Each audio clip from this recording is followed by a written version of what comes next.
안녕하세요. 신영글 교수입니다. 회계 변경과 오류 수정의 첫 번째 시간인데요. 먼저 회계 변경의 회계 처리에 대해서 설명을 합니다. 기업은 발생한 거래나 사건에 대해서 한국 채택 국제회계 기준을 적용해서 회계 처리를 하는 것은 너무나 당연하죠. 그런데 만약에 구체적으로 적용할 회계 기준이 없다 이러면은 경영진이 회계 정책을 개발해야 되겠습니다. 이때 개발한 회계 정책을 적용한 회계 정보는 다음에 두 가지 특성을 갖춰야 되는데요. 하나는 목적 적합해야 되고요. 또 하나는 신뢰할 수 있어야 한다라는 것입니다. 이 내용은 우리가 2장에서 배웠던 개념 체계에서 유용한 회계 정보가 되기 위해서 갖추어야 될 질적 특성, 즉 목적 적합성과 표현의 충실성과 유사하다고 보면 되겠습니다. 경영진이 회계 정책을 개발할 때 다음을 순차적으로 참조해서 적용 가능성을 고려하라고 기준서 1008호 문단 11에서 설명을 하는데요. 자, 1번은 내용상 유사하고 관련되는 회계 논제를 다루는 한국채택국제회계기준의 규정을 살펴보라는 이야기죠. 당연하죠. 회사가 없던 회계 정책을 만들려면 이와 유사하고 관련되는 한국채택국제회계기준에서 어떤 회계 처리를 규정하고 있는지 살펴봐야 되겠죠. 더 나아가서 2번은 한국채택국제회계기준은 아니지만 개념체계까지 살펴보라는 거죠. 개념체계에서 자산부채 수익 비용에 대한 정의나 인식기준, 측정 개념까지 고려를 해보라는 것입니다. 한편 문단 10을 판단할 때 문단 10은 앞에서 보았던 이 두 가지죠. 개발한 회계정책을 적용한 회계정보가 목적 적합하고 신뢰할 수 있어야 된다라는 문단 10의 규정인데요. 이 문단 10을 판단할 때 추가 고려사항입니다. 물론 이 추가 고려사항 두 가지는 위에서 설명한 문단 11과 상충되지 않아야 되는 건데요. 유사한 개념체계를 사용하여 회계기준을 개발하는 국제회계기준위원회 이외의 회계기준 제정기구가 가장 최근에 발표한 회계기준, 여기에 해당되는 것으로 우리나라의 경우에 한국회계기준위원회가 제정한 일반 기업회계기준이 해당될 수 있겠습니다. 또한 기타의 회계 문헌이나 인정된 회계 간행도 회계정책을 개발할 때 고려할 수 있겠습니다. 지금부터 회계 변경에 대해서 설명을 하는데요. 회계 변경은 크게 회계 정책 변경과 추정치 변경으로 구분할 수 있어요. 정책 변경은 앞에서 설명했던 바와 같이 회사가 어떤 거래에 대해서 지금까지 적용해 오던 회계 정책이 있었어요. 만약에 없었다면 새로운 정책을 개발했겠죠. 그 적용하여 오던 회계 정책을 바꾸는 겁니다. 예를 들어서 재고자산에 대해서 지금까지 적용하여 오던 선입선출법에서 가중평균법으로 바꾼다든지 하는 것이 이 정책 변경에 해당이 되는 것이고요. 추정치 변경은 금액을 직접 관측할 수 없어서 여러 가지 모형을 적용해서 금액을 추정하는 경우가 상당히 많은데요. 추정하는 방법을 변경하는 것이 여기에 해당이 되겠습니다. 먼저 정책 변경부터 설명을 할게요. 회사가 과거부터 A라는 회계 정책을 쭉 적용해 오다가 금년부터 B라는 정책으로 바꾸려고 하는 거예요. 이때 지 멋대로 바꾸는 건 허용되지 않죠. 즉 임의 변경이 금지됩니다. 만약에 회사가 시도 때도 없이 사용하여 오던 정책을 바꾼다면 회계 정보의 목적 적합성이나 신뢰성이 훼손될 거 아니에요. 그래서 엄격하게 제한을 합니다. 국제회계 기준은 다음 중 하나에 해당하는 경우에만 회계 정책을 변경할 수 있도록 해놓는데요. 1번은 한국채택국제회계기준에서 회계정책 변경을 요구하는 경우, 즉 회계기준이 개정이 되는 케이스죠. 이럴 때는 회사가 지금까지 적용하여 오던 회계정책을 바꿀 수밖에 없겠죠. 소위 비자발적 변경이 여기에 해당이 됩니다. 그렇다면 2번이 소위 자발적 변경에 해당이 되는데요. 회계정책 변경을 반영한 재무제표가 거래 기타 사건 또는 상황이 재무상태, 재무성과 또는 현금 흐름에 미치는 영향에 대해서 신뢰성이 있고 더 목적 적합한 정보를 제공한다면 바꿀 수 있다는 것입니다. 그러나 굉장히 제한적이죠. 즉 A라는 방법보다 B라는 방법을 적용하면 더 신뢰성 있고 목적 적합한 정보를 제공할 수 있겠다라는 판단 하에 바꾸는 것인데요. 실무적으로는 담당 감사인이 이를 동의를 해줘야 되죠. 회사가 마음대로 이렇게 바꾸면 더 신뢰성 있을 거야, 더 목적 적합할 거야 라고 판단해서 A라는 방법을 B라는 방법으로 시도 때도 없이 바꾸는 것도 역시 안 되는 것입니다. 그래서 신뢰성 있고 목적 적합한 정보를 제공한다라는 사실을 제시할 수 있어야만 타당한 변경이 되는 거죠. 여기에 해당이 되지 않고 정책을 바꾸는 건 그건 오류입니다. 그래서 원위치 시켜야 되겠죠. 다음의 경우에는 회계정책 변경에 해당하지 않는다라는 겁니다. 회계정책 변경에 해당하느냐 아니냐는 굉장히 중요해요. 나중에 보겠지만 회계정책 변경에 해당을 하면 과년도 비교재무제표를 모두 소급해서 재작성해야 돼요. 그러나 회계정책 변경이 아니라면 전진적으로 적용하면 되겠죠. 자, 1번은 과거에 발생한 거래와 실질이 다른 거래 사건 또는 상황에 대해서 다른 회계정책을 적용하는 경우라면 이건 당연히 회계정책 변경이 아니죠. 실질이 다른 거래라면 적용하는 회계 기준도 달라야 되겠죠. 2번은 과거에 발생하지 않았거나 발생했더라도 중요하지 않았던 거래 등에 대해서 새로운 회계정책을 적용하는 경우에도 이건 정책 변경이 될 수가 없겠습니다. 한국채택 국제회계 기준에서 허용하지 않는 방법을 적용해 오다가 한국채택 국제회계 기준에서 허용하는 방법으로 바꾸는 것, 이거는 회계정책 변경이냐? 아니죠. 이는 처음부터 잘못된 회계 처리를 해왔던 거 아니에요. 따라서 회계정책 변경이 아니라 오류의 수정에 해당이 됩니다. 따라서 회계정책 변경에 해당하려면 변경 전, 변경 후의 회계정책이 모두 한국채택국제회계기준에서 허용하는 방법이어야 한다라는 것을 잊으면 안 되죠. 국제회계 기준 범위 내에서 회계정책 변경의 예는 그리 많지는 않아요. 반면에 우리가 뒤에서 볼 회계 추정치 변경은 상당히 많습니다. 자, 정책 변경, 예를 들어 재고자산의 단가 결정 방법을 선의선출해서 평균법으로 바꾸는 것. 21장에서 볼 텐데요. 회사가 자원 탐사에 관한 지출을 해요. 이 지출을 비용 처리할 수도 있겠고 자산 처리할 수도 있겠는데 둘 중에 하나를 선택을 했다가 다른 방법으로 바꾸는 것. 이것이 회계정책 변경에 해당이 됩니다. 투자부동산, 우리가 앞에서 배웠는데요. 원가 모형, 공정가치 모형 중 하나를 선택할 수 있었죠. 이때 원가 모형에서 공정가치 모형으로 바꾸는 것. 이것이 정책 변경에 해당이 되고요. 네 번째 표시통화의 변경인데요. 표시통화는 재무제표에 표시하는 통화입니다. 이와 관련해서 이제 기능통화라는 것도 있는데요. 이 기능통화는 장부에 거래를 기록할 때 사용하는 통화가 기능통화입니다. 그러니까 예를 들어 장부기록 통화는 달러일 수 있겠는데 우리나라 기업이더라도 재무제표는 원화로 공시가 되니까 표시통화는 원화일 수 있겠습니다. 이때 이 표시통화를 바꾸는 것, 이것은 회계정책 변경이고요. 기능통화를 바꾸는 것은 회계정책 변경이 아니기 때문에 전진적으로 적용하면 되겠습니다. 이런 내용들은 나중에 고급회계소 배우면 될 테고요. 우리가 20장에서 현금 흐름표를 배울 텐데 현금 흐름표에서 현금이란 그냥 캐시만을 의미하는 것이 아니라 현금 및 현금성 자산을 의미하고요. 여기에 대한 구성 요소를 회사가 바꿀 수가 있겠습니다. 이것도 모두 소급 처리하는 정책 변경에 해당이 됩니다. 이번에는 회계 추정치 변경을 보겠습니다. 기업이 여러 가지 회계 처리를 할 때 화폐 금액을 직접 관측할 수 없는 경우에 이를 추정하기 위해서 회계 추정치를 개발할 필요가 있겠습니다.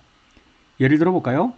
금융자산의 기대신용 손실을 추정하여 손실충당금을 인식해야 되겠죠? 당연히 추정이 들어가고요. 재고자산에 대해서 저가법을 적용할 때 순실현 가능가치도 추정해야 됩니다. 자산이나 부채를 공정가치로 측정을 할 때 공정가치도 추정할 필요가 있고요. 유형자산에 대해서 감가상각비를 인식해야 되는데 이것도 추정인가? 추정이죠. 왜냐하면 매년 감가상각비가 균등하게 발생하는지 아니면 처음에는 많이 발생하다가 나중에 적게 발생하는지 이와 같은 경제적 효익의 소비가 어떤 행태를 띠는지 추정을 해야 될 거 아닙니까? 그래서 정액법이든 정률법이든 다양한 감가상각 방법 중에 하나를 선택해야 되겠죠? 그런데 회계 추정치를 개발을 할 때 근거가 되었던 상황이 바뀌거나 새로운 정보 획득 등으로 인해서 회계 추정치 변경이 필요할 수도 있겠습니다. 대부분 이러한 추정치 변경은 과거 기간과 연관되지 않기 때문에 오류 수정으로 보지는 않는데요. 회계 추정치를 개발할 때 근거가 되었던 상황이 바뀌거나 새로운 정보를 획득, 이런 일들이 생기면은 이후에 회계 추정치를 변경할 필요가 있겠습니다. 성격상 대부분의 회계 추정치 변경은 과거 기간과 연관되지 않기 때문에 오류 수정으로 보지는 않습니다. 따라서 회계 추정치 개발을 위해서 사용한 측정 기법 또는 투입 변수의 변경이 회계 추정치에 미치는 영향은 이것이 전기 오류 수정에서 비롯되지 않는 한 회계 추정치 변경으로 봅니다. 나중에 설명하겠지만 회계 추정치 변경은 전진법이고요. 전기 오류 수정이라면은 과거년도 재무제표를 제작성, 소급해야 되기 때문에 상당히 귀찮은 일이 생기죠. 유의할 점은 측정 기준을 바꾸는 것은 추정치 변경이 아니라 앞에서 설명했던 정책 변경에 해당이 됩니다. 예를 들어 원가 모형을 적용하던 투자부동산을 공정가치 모형을 적용하기로 바꾸는 것은 회계 정책 변경이에요. 소급 적용해야 됩니다. 그러나 공정가치 모형을 적용하는 투자부동산이 있는데 공정가치를 측정하는 기법을 바꾸는 것은 추정치 변경에 해당이 됩니다. 만약에 이게 정책 변경인지 추정치 변경인지 구분이 모호해요. 그러면 추정치 변경으로 보고 전진 적용하면 되겠습니다. 그럼 회계정책 변경이 있는 경우에 어떻게 회계 처리하는지를 살펴볼까요? 먼저 기본적인 회계 처리인데요. 경과 규정이 없는 한국채택국제회계 기준을 최초 적용하는 경우에 발생하는 회계정책의 변경 또는 자발적인 회계정책의 변경은 무조건 소급 적용입니다. 여기서 소급 적용은 완전한 소급 적용을 의미하는 것이죠. 즉 관연도에 비교 표시되는 모든 재무제표를 변경 후에 회계정책을 적용해서 소급 재작성을 해야 되겠습니다. 반면에 경과 규정이 있는 한국채택국제회계 기준을 여기에 해당이 되는 게 뭐라고 했어요? 유형자산, 무형자산 기준서가 경과 규정이 있다고 했죠. 즉 원가 모형을 적용하다가 재평가 모형으로 바꾸는 것은 경과 규정을 적용을 하기 때문에 좀 더 단순하게 소급 적용합니다. 따라서 이러한 경우에는 해당 경과 규정에 따라서 회계 처리를 합니다. 실무적 부담을 덜어주기 위함인데요. 이 표의 두 가지 내용에 대해서 좀 더 자세하게 설명을 하겠습니다. 먼저 경과 규정이 없는 기준서를 최초 적용하거나 혹은 자발적으로 회사가 회계 정책을 변경하는 경우입니다. 소급 적용이라고 했죠. 비교 표시되는 가장 이른 과거 기간에 영향을 받는 자본의 각 구성 요소의 기초 금액과 비교 표시되는 각 과거 기간에 공시되는 그 밖의 대응 금액을 새로운 정책이 처음부터 적용되었다고 가정하고 모두 바꾸는 겁니다. 예를 들어 볼까요? X1년에 설립된 갑이라는 회사가 있습니다. 재고자산에 대해서 선입선출법을 적용해 오다가 X3년부터 가중평균법을 적용하기로 회계정책을 바꿨대요. 그러면 X2년 말 재고자산과 X2년 매출원가도 가중평균법을 적용한 금액으로 비교 표시해야 되겠죠? 그런데 X2년도 매출원가를 계산하려면 X1년 말 또는 X2년 초 재고자산도 가중평균법을 적용한 금액을 적용해야 될 거 아니에요. 따라서 이런 모든 것들을 다 뜯어 고치는 겁니다. 그래서 X2년 재무제표를 소급 재작성할 필요가 있겠죠. 그러나 경과 규정이 있는 기준서의 경우에는 내용이 좀 달라요. 앞에서도 이야기한 것처럼 유형자산, 무형자산, 재평가 모형을 최초로 적용을 할 때 경과 규정을 적용하는데 경과 규정의 내용을 잠깐 보자고요. 재평가 모형을 최초 적용하는 회계연도와 직전 회계연도에 인식되는 모든 재평가에 적용한다. 즉 과거부터 쭉 원가 모형을 적용을 해왔다고 치자고요. 수년간. 그러다가 이 단기부터 재평가 모형을 적용하기로 할 때 이 단기와 직전 회계연도 여기까지만 재평가 모형을 소급 적용하라는 이야기입니다. 즉 5년 전, 10년 전까지 거슬러 올라가라? 이건 너무 과하잖아요. 그래서 경과 규정에 따라서 직전 회계연도에 인식되는 재무제표까지만 소급해서 모든 재평가를 적용하라. 이때 표시되는 더 이른 기간에 대한 조정 비교 정보도 표시할 수는 있으나 반드시 표시해야 되는 건 아니다. 즉 전기 이전, 즉 전전기 이전 것도 표시는 할 수 있겠으나 강요하는 건 아니라는 뜻입니다. 예를 들어 볼까요? X1년에 취득한 유형자산 원가 모형을 적용합니다. X5년부터 재평가 모형을 적용하기로 회계정책을 바꿔요. 만약에 경과 규정을 적용하지 않고 완전 소급 적용을 한다면 최초로 취득한 X1년부터 재평가 모형을 소급 적용해야 되는데 굉장한 부담일 거 아니에요. 만약에 10년 전이라면 10년 전까지 가야 되겠죠. 근데 경과 규정을 적용을 한다면 X4년 초, 즉 비교재무제표죠. X5년에 대한 비교재무제표, 이 X4년 초 공정가치 정보만 입수해서 그 금액에 기초해서 이게 상각자산이라면은 감가상각도 하고요. 재평가 전 장부 금액을 결정하고 X4년 말 공정가치로 조정을 하면서 재평가 잉여금을 결정하고 그 다음에 X5년부터는 정상적으로 재평가 모형을 적용하면 되겠죠. 완전 소급 적용보다는 훨씬 실무적 부담이 적어질 겁니다. 한편 원가 모형을 적용하던 유무형 자산을 재평가 모형으로 변경한 후에 나 다시 원가 모형으로 갈래? 이거는 인정하기 어려울 거예요. 왜냐하면 이게 자발적 변경인데요. 자발적 변경이 타당한 변경으로 인정되려면 변경 후에 회계 정보가 좀 더 목적 적합하고 신뢰성이 있어야 될 거 아니에요. 그래서 공정가치로 측정하는 재평가 모형으로 바꿨는데 이제 와서 다시 원가 모형으로 간다? 설득력이 없다고 봐야 되겠죠. 한편 한국채택국제회계 기준을 조기 적용하는 것은 자발적인 회계 변경에 해당하지 않아요. 즉 비자발적 회계정책 변경에 해당이 되기 때문에 경과 규정이 있는지 없는지에 따라서 달라지겠죠. 경과 규정이 없다면 완전 소급법, 경과 규정이 있으면 경과 규정에 따라서 회계 처리를 하면 되겠습니다. 회계정책 변경은 기본적으로 소급 적용하여 비교재무제표를 전부 재작성을 해야 되겠는데요. 이 소급 적용에 한계가 있으면 어떻게 하느냐? 기준서는 이런 소급 적용의 한계라는 실무적 고려를 반영을 해서 재작성의 부담을 완화시켜주고 있는데요. 그걸 표 2에 요약을 했습니다. 예를 들어 관연도부터 계속해서 회사는 A라는 회계정책을 적용하여 오고 있었는데 당기부터 B라는 방법으로 바꾸기로 했다고 가정을 하자고요. 이때 비교 표시되는 하나 이상의 과거 기간의 비교 정보에 대해서 특정 기간에 이 B가 미치는 영향을 실무적으로 결정을 할 수가 없대요. 이게 당기인데 직전 연도까지는 가능한데 그 이전은 결정하기가 어렵다 라고 가정을 해보자고요. 그러면 실무적으로 소급할 수 있는 가장 이른 회계기간의 자산부채 기초장부 금액에, 즉 가장 이른 회계기간의 기초, 즉 전년도 초로 B를 소급하여 새로운 정책을 적용을 하고요. 그에 따라 변동하는 자본 구성 요소, 예를 들면 이익여금 등의 변동 금액이 있을 거 아니에요. 그거를 조정을 하라는 것이죠. 이때 전년도 초도 잘 모르겠어. 그러면은 실무적으로 적용할 수 있는 가장 이른 회계기간이 당해년도 기초일 수도 있겠다. 즉 당해년도 기초 시점 현재 A를 적용해서 나온 요 기초 금액을 B를 적용을 했다면 if 요거 기초 금액을 바꿀 수도 있겠다라는 것입니다. 두 번째는 뭐냐면 당기 기초 시점에, 즉 이 시점에 과거 기간 전체에 대해서 미치는 영향을 모르겠대요. 도저히 모르겠어. 여기까지. 그러면은 실무적으로 적용할 수 있는 가장 이른 날, 즉 당해년도 초부터 새로운 회계 정책을 전진 적용하라는 거예요. 앞에 1번은 B를 적용을 했다면 나올 금액으로 기초금액을 수정하는 것을 의미하는 것이고요. 여기는 그냥 A를 적용한 금액을 받아서 이 이후부터 전진적으로 B라는 회계정책을 적용해서 회계 처리하라는 것이기 때문에 이 두 번째가 훨씬 더 실무적 부담을 완화시켜준다고 보면 되겠죠. 방금 설명한 내용을 좀 더 부연 설명하겠습니다.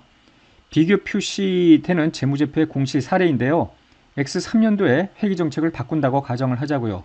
소급 효과를 모두 결정할 수 있다면 이 정책 변경을 반영해서 3년도 말 재무제표 A에서 B로 바꿨다 치자고요. 그러면은 B라는 회계정책을 적용해서 3년도 말, 2년도 말 뿐만 아니라 X2년 초 재무제표도 B라는 회계정책을 적용해서 전부 재작성하여 재무상태표를 공시합니다.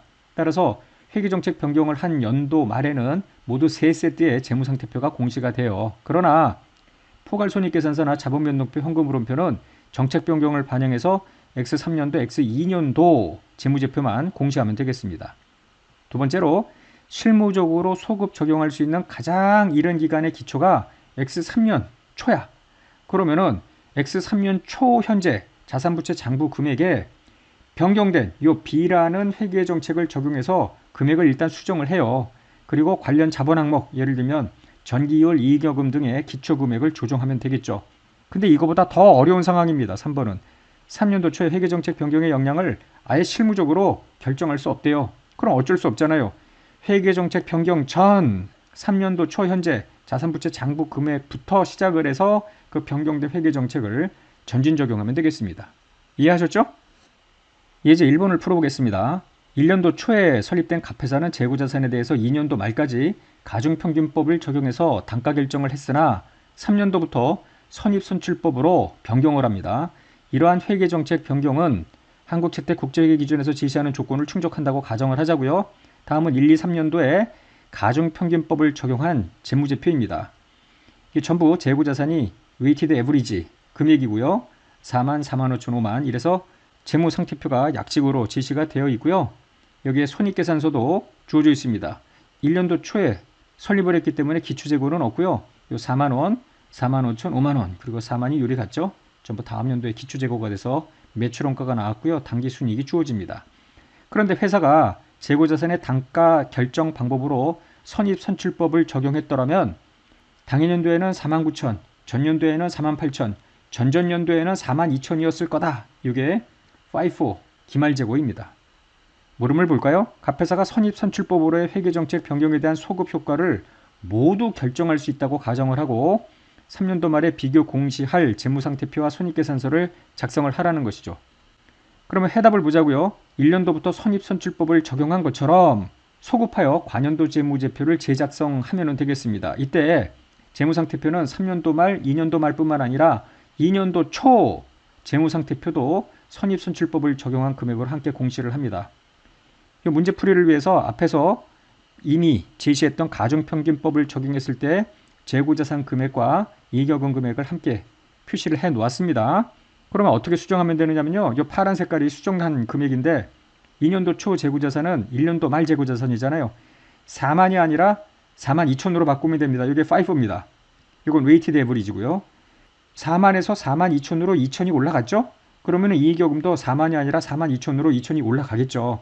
자, 2년도 말에는 4만 5천이 아니라 4만 8천이래요. 따라서 3천만큼 파이퍼 금액 더 올려놓습니다. 그럼 3천이 올라갔으니까 이익여금도 9만이 아니라 9만 3천으로 올라가겠죠. 자, 3년도 말에는 5만이 아니라 4만 9천으로 1천만큼 다운됐네. 그럼 이익여금도 12만 5천이 아니라 12만 4천으로 다운되면 되겠습니다. 이와 같이 재고자산과 이익여금을 조정을 하면 되겠고요. 선입선출법을 적용해서 X2년도, X3년도 손익계산서도 바꿔야죠.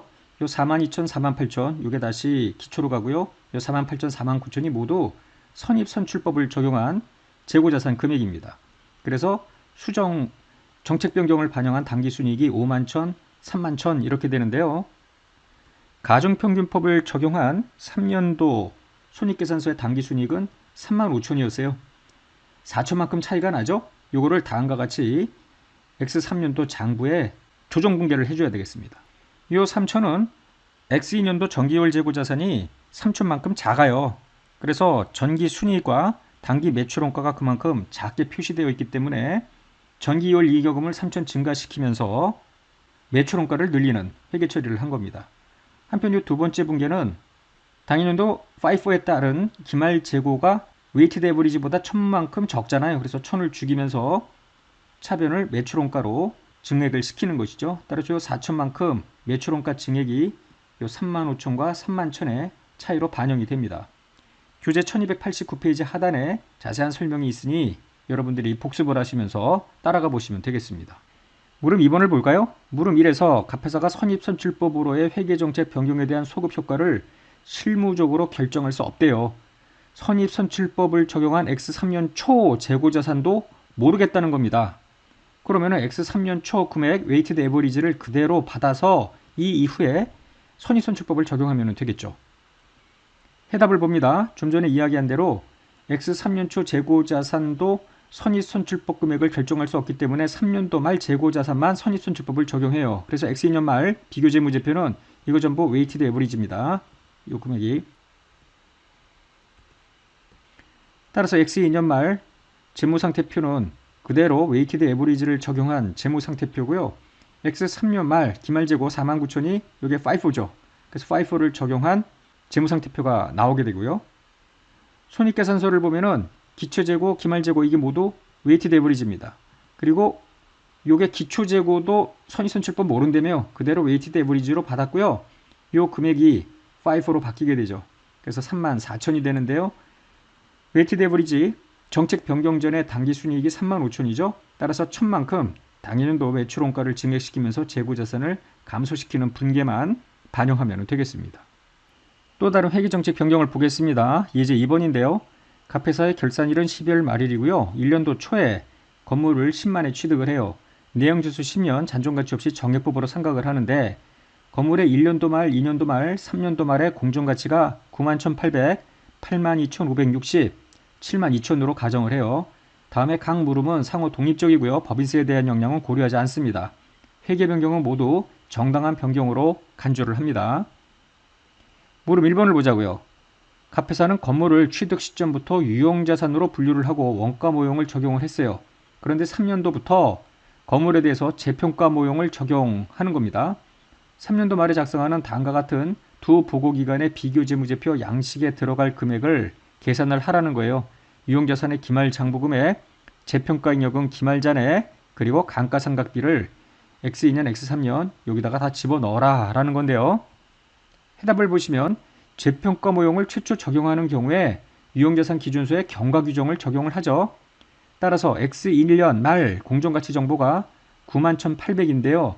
이 금액을 X2년 초 기초 장부 금액으로 하여 이때부터 재평가 보용을 적용을 하면 되겠습니다. 물론 X2년 초에 재평가 잉여금은 재평가 잉여금 잔액은 0으로 간주합니다. 그러면 먼저 X2년도의 감가상각비부터 계산을 해야죠. 전기요율 금액 91,800이 X2년 초 금액이고요. 잔존내용연수 9년 상각해서 1200이 감가상각비입니다. 그럼 감가상각비를 반영한 재평가 전 장부 금액은 91,800에서 1200을 뺀 81,600이고요. X2년 말 공정가치가 82,560이죠. 81,600과 차이 960만큼 증액하면 되겠네. 그래서 재평가 잉여금 기말 잔액은 960이 되고요. 유용자산의 기말 장부 금액은 공정가치가 되겠습니다. 그럼 3년도로 가볼까요? 3년도의 감가상각비는 요 82,560을 잔존내용연수 8년에 걸쳐 상각하여 11,320이 됩니다. 그럼 11,320을 뺀 재평가 전 장부 금액은 72,240이 되는데 기말 공정가치가 72,000이니까 240만큼 평가감을 해야 되네. 이때 이미 재평가 잉여금이 960만큼 있기 때문에 240만큼 감소를 시키면 되죠. 따라서 재평가 잉여금의 기말 잔액은 720이고요. 유용자산의 기말 장부 금액은 3년도 말 공정가치 72,000으로 결정이 되죠. 이와 같이 비교재무제표가 만들어지면 됩니다. 물음 2번으로 가볼게요. 갑회사는 건물을 취득 시점부터 투자부동산으로 분류를 했대요. X1년에는 건물에 대해서 원가 모용을 적용했으나 3년도부터 공정가치 모용을 적용하기로 합니다. 비교재무제표에 들어가는 이 6가지 금액을 뽑으라는 겁니다. 투자부동산에 대해서 원가 모용을 적용하다가 공정가치 모용으로 바뀌는 건 경과규정이 없는 소급적용 대상이죠. 따라서 X1년부터 공정가치 모용을 적용한 것으로 간주하여 재무제표를 몽땅 소급 재작성해야 되겠습니다. 따라서 X1년부터 공정가치 페어밸류로 회계 처리를 해온 걸로 보는 거예요. 자, 비교재무제표는 X2년도인데 X2년 말 기말장부 금액은 이때 공정가치죠. 공정가치 모용을 적용할 때는 감가상각비를 인식 안 하죠. 자, 투자부동산 평가손익은 전년도 말 공정가치와 당해년도 말 공정가치 82,560의 차이입니다. 그 차이가 여기 3번 전년도 말에 91,800이 공정가치였기 때문에 9,240만큼 당기비용 인식을 하면 되겠습니다. 3년도로 갑니다. 3년도 말 공정가치 72,000 감가상각비는 인식 안 하고요. 72,000과 전년도 말 공정가치 82,560의 차이 1,560만큼 평가손실을 또 인식을 하면 되겠죠. 이번에는 회계 추정치 변경의 회계 처리인데요. 다음의 회계 기간에 당기손익에 포함해서 추정치 변경의 효과를 전진적으로 인식해라. 즉 변경이 발생한 기간에만 영향을 미친다면 그 변경이 발생한 기간에만 추정치 변경의 효과를 반영을 하고요. 변경이 발생한 기간뿐만 아니라 미래 기간에 모두 영향을 미친다면 그 변경이 발생한 기간과 미래 기간에 걸쳐 전진적으로 인식을 하면 되겠습니다. 비교 표시되는 과년도 재무제표를 소급 재작성 안 하기 때문에 회계 처리가 훨씬 편합니다. 예제 3번 볼까요? A회사는 1년도부터 제품을 판매한 후 2년 동안 제품에서 발생하는 하자에 대해서 무상으로 수리를 해주는 서비스를 제공하는데요. 매출액의 1%에 해당하는 금액이 향후 수리비로 지출될 것으로 추정을 합니다. 즉 제품 보증 충당 부채가 매출액의 1%인데요. 이러한 추정치 변경은 오류 수정이 아니라고 가정을 합니다. 물음 1번 볼까요? X1년도에 A회사가 충당 부채를 인식할 때 해야 될 회계 처리를 하라는 거죠. 제품 매출액은 500만 원이랍니다. 그러면 500만 원의 1% 5만 원만큼 제품 보증비 충당 부채 이렇게 인식이 됐겠네. 자, 2번으로 갑니다. A회사는 제품 품질이 향상이 되어 X2년부터 매출액의 0.8%에 해당하는 금액이 향후 수리비로 지출될 것으로 다시 추정을 한 겁니다. 그럼 X2년도에 충당 부채를 인식할 때 어떻게 회계 처리해야 되는가? 제품 매출액은 700만 원이래요. 그럼 700만 원에 0.8 곱한 5만 6천만큼 제품 보증비 충당 부채 인식을 하면 되는 것이지 과년도에 1% 설정했던 충당 부채를 달리 수정할 이유는 없겠다라는 것입니다. 예제 4번 보겠습니다. 갑회사의 결산일은 12월 말일인데요. 1년도 1월 1일에 기계장치를 100만 원에 취득을 해서 사용하기 시작을 합니다. 기계장치의 잔존가치 10만 원, 내역연수 5년, 그리고 이중 체감법을 적용해서 사용을 하는데요. 추정치 변경은 오류 수정은 아닙니다. 자, 갑회사는 X2년 초에 기계장치의 성능 향상을 위해서 15만 원을 지출했고요. 이로 인해서 잔존가치가 5만 원이 증가했대요. 잔존 내역 뉴스도 2년이 연장이 됐고요. 전부 추정치 변경입니다. X2년도 감가상각비를 인식하라는 것인데요. 먼저 X1년도 감가상각비를 적용을 해서 X2년 초 장부금액을 기계장치의 장부금액을 계산을 해놔야죠. X1년도 감가상각비는 100만원에 이중체감법이죠. 5년 중 1년에 2배니까 5분의 2의 상각률을 곱하는 거죠. 따라서 40만원입니다. 수선비 지출 후에 장부금액은 100만원에서 40만원이 빠진 금액인데 이때 기계장치 성능 향상을 위해서 15만원이 들어가죠. 자산 인식 조건을 충족한다고 봐야 되겠습니다. 그래서 75만원이 새로운 장부금액이 되는데요. 이 새로운 장부금액에 대해서 잔존 내역 뉴스는 4년이 아니라 6년을 적용을 하면 되겠죠. 이중체감법. 그래서 75만원에 6분의 1에 200% 곱한 금액만큼을 감가상각비로 인식을 하면 되겠습니다. 이중체감법을 적용하기 때문에 잔존가치는 고려할 필요가 없겠습니다. 자, 물음 2번입니다. 갑회사는 3년도부터 정액법으로 기계장치 감가상각비를 변경을 하는 거예요. 상각방법의 변경도 추정치 변경입니다. 따라서 2번 보면은요. 3년 초 장부금액은 당초 75만원에서 25만원의 상각비를 뺀 50만원일 거 아니에요. 이 50만원을 잔존 내역 뉴스 5년에 걸쳐 정액법으로 상각을 해야 되는데 정액법 상각을 할 때는 잔존가치가 빠져야 되겠죠. 그래서 50만원에 잔존가치를 뺀 금액에 나누기 5 해서 7만만큼 감가상각비를 전진적으로 인식을 하면 되겠습니다. 여기까지 해서 회계 변경에 대한 회계 처리를 모두 마쳤고요. 다음 시간에 오류 수정의 회계 처리를 설명하겠습니다. 복습 많이 하시기 바랍니다.